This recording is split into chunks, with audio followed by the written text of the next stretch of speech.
ట్రాన్స్పరెంట్గా చేశారంట.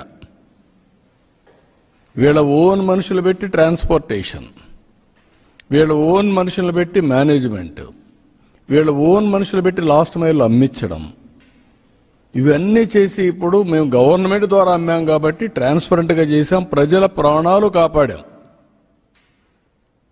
5 ఏళ్లు ఏ రోజైనా సరే ప్రజలు నోరు కొట్టుకుంటే జరుగుతా ఉందంటే ఏ రోజైనా సమీక్ష చేశారా? ప్రజలకు చెప్పారా మీరు? వై 27 మంది చనిపోతే కనీసం బాధ్యత తీసుకున్నారా? ఒక్క మాట సింపతి, ఒక ఎంక్వైరీ, ఒక పోస్ట్ మార్టం. ఏలూరులో ఒక ఆయన చనిపోయాడు, ఇమ్మీడియట్గా రమ్మన్నాను డిపార్ట్మెంట్ని. ఎట్లా చనిపోయాడో మొత్తం బాటిల్ ముందు చెక్ చేయమన్నా, చెక్ చేసాం. ఇదే సిస్టమ్, ఇక్కడ ఏమి ఇది లేదు. దెన్ పోస్ట్ మార్టం చేయమన్నాం, ల్యాబు పంపించా, అది కూడా టెస్ట్ అయ్యింది. సేమ్ పారామీటర్స్ ల్యాబ్లో కూడా వచ్చాయి. ఏదో కారణంతో చనిపోతే దాన్ని కూడా హెల్త్ బాగాలేకుండా ఒకటి చనిపోవచ్చు, కానీ దాన్ని కూడా దీనికి లింక్ చేసి పైశాచిక ఆనందం పొందడం ఏంటండి మీరు? బెగ్గర్స్ చనిపోతే వాళ్ళు కూడా దీంతో చనిపోయారని చెప్పి పెట్టారు. బెగ్గర్స్, ఇది శివరాజకీయం కాకపోతే ఏంటండి ఇది? ఏమనుకుంటున్నారు మీరు? You tell me. నేను అడుగుతున్నా ఒకటి, పలాంది ఎక్కడ జరిగింది, ఈ బాటిల్ పట్టుకున్నాం చెప్పండి. ఒకప్పుడు బాటిల్స్ తీసుకుపోయి వెరిఫై చేసి ఆ డీటెయిల్స్ పెట్టి ఇది నాసి రకం, this is the standards announce చేశాం. You don't bother. నేను అందుకని ఒక బాధ్యత కలిగిన ప్రభుత్వం, జవాబుదారి ఉండే ప్రభుత్వం, మాటలు మాట్లాడి తప్పించుకునేది కాదు, చేష్టల్లో చూపిస్తాం. అందుకే ఈరోజు ఇవన్నీ నేను మాట్లాడుతున్నా. ఇంకా అవసరమైతే ఇన్వెస్టిగేషన్ చేస్తాం, ఇంకా ప్రాపర్గా చేస్తాం, టెక్నాలజీ జోడిస్తాం. ఎవరు తప్పు చేసినా ఎవరిని వదిలిపెట్టను. కానీ దీంట్లో కుట్ర కోణం కూడా ఉందన్నాను, అది మీకు రాబోయే రోజు మీకు తెలుస్తుంది.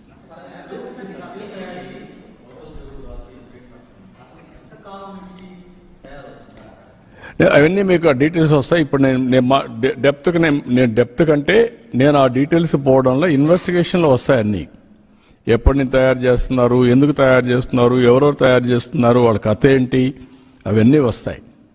ప్రక్షాళన చేసే కార్యక్రమంలో భాగంగా మనం ముందుకు పోయినప్పుడు అక్కడక్కడ కొన్ని ఇలాంటివి ఉంటే అవి కూడా వదిలిపెట్టే పరిస్థితి మీరు చూసింటారు. మనం కొంచెం టీవీల్లో వచ్చి ఉంటాయి అప్పుడు మధ్యలో మీడియాలో.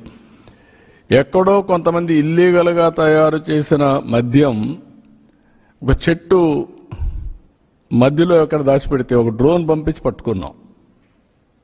మీరు గుర్తుపెట్టుకోవాలి, డ్రోన్ ద్వారా మొత్తం సెటిలైట్ ద్వారా ఐడెంటిఫై చేసి గంజాయిని, దాన్ని డ్రోన్ పెట్టి అక్కడికి పంపించి ఆ పంటలన్నీ స్మాష్ చేసి ఆల్టర్నేటివ్ క్రాప్స్ ఇచ్చాం, ఎక్కడా లేకుండా చేశాం. కొన్ని దిక్కల్లో ప్లెయిన్ ఏరియాలో కూడా గంజాయి పెంచుతున్నారంటే మెర్సిలెస్గా డీల్ చేశాం. ఇప్పుడు ఇది వచ్చింది. దీంట్లో ఏం జరిగింది, మీరు ఆఫ్రికాలో కొన్ని చూసుంటారు. వీళ్ళు పోయి ఆఫ్రికాను కూడా చెడగొట్టి మళ్ళీ ఇక్కడ చెడగొట్టే పరిస్థితికి వస్తున్నారు ఈ బ్యాచ్. ఆ బ్యాచ్ ఏదో రాబోయే రోజుల్లో మీకే వస్తుంది. ఒక విధంగా చెప్పాలంటే ఆఫ్రికాలో జరిగినా మనమే కాపాడాలి వాళ్ళ ఆరోగ్యం కూడా. వీళ్ళు ఇక్కడి నుంచే కంట్రోల్ చేయాల్సి వస్తుంది, అప్పుడే సెట్ అవుతారు. లేదంటే ఆఫ్రికాను మనం వదిలిపెడితే ఆంధ్ర బ్రాండ్ నాశనం అయిపోతుంది.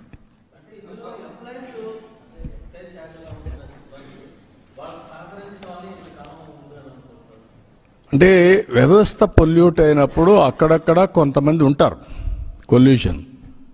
వ్యవస్థనే పొల్యూట్ చేసేసినప్పుడు వాళ్ళకు ఉండే అలవాట్లు ఒకటేసారి పోవు కదా, ఒకటి ఉన్నాయి, అవి ఏరాలి.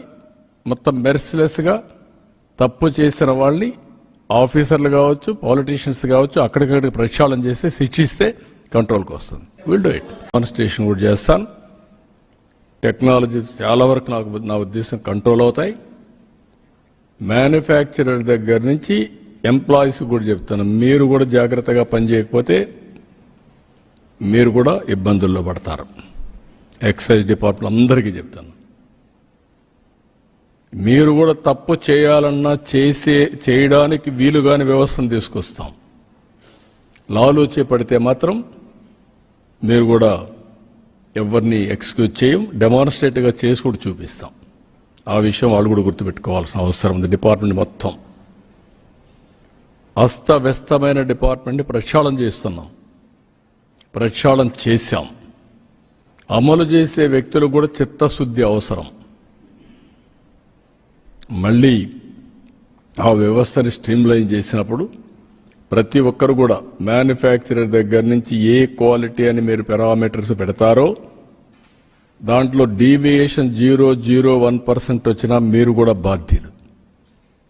మధ్యలో చెక్ చేయాల్సిన వ్యవస్థలు సరిగా చెక్ చేయకుండా క్వాలిటీ పారామీటర్స్ కానీ వైలేట్ అయితే అందరిపైన యాక్షన్ ఉంటుంది. అన్ని దిక్కలు కూడా చెక్ చేస్తున్నాం, చెక్స్ అండ్ బ్యాలెన్సెస్ అన్నీ పెడుతున్నాం. నాట్ వన్స్, వేరియస్ ప్లేసెస్లో. ఇవన్నీ ఎందుకు చెప్తున్నానంటే మళ్ళీ పేద ప్రజల ఆరోగ్యం, నాట్ ఓన్లీ పేద ప్రజలు, ఎవరు తాకపోతే అది ది బెస్ట్. తాగే అలవాటు దేశం అంతా వచ్చింది కాబట్టి, ప్రపంచం అంతా ఉంది కాబట్టి దీన్ని వీలైనంత వరకు కంట్రోల్డ్ అయిన వాతావరణంలో నేనే ఒకప్పుడు డబుల్ డిఎన్ఏ తీసుకొచ్చాను, ఎక్స్ట్రా న్యూట్రల్ ఆల్కహాల్ 2 times చేసే వ్యవస్థ 95 2004లో తీసుకొచ్చాం. అది తర్వాత దేశం అంతా కూడా అమలు చేశారు. మనం సిగరెట్ హానికరం అంటాం, టొబాకో హానికరం అంటాం. కొంతమంది టొబాకో తీసుకుంటున్నారు, అదే మరి లిక్కర్ కూడా అంతే. దాన్ని ఒక పద్ధతి, ఒక లెవెల్కు